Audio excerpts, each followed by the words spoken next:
Tasavvur qiling, siz kichkina barmog'ingizni sindirib olib, doktorga boryapsiz-da, shifokor sizni boshingizni operatsiya qilish kerak deyapti.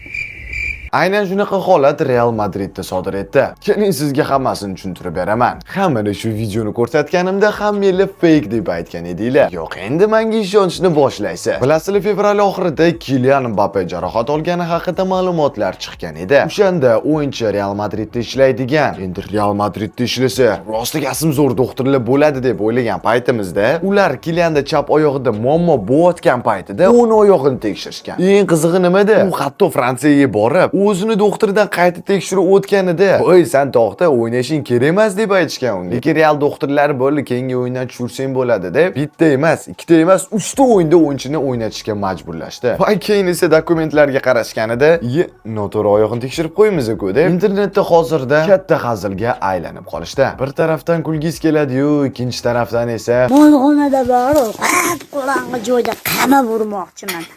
Shon remen bilan urmoqchiman. Molimda rementi bor-ku, ana shu uzilib ketguncha urmoqchiman.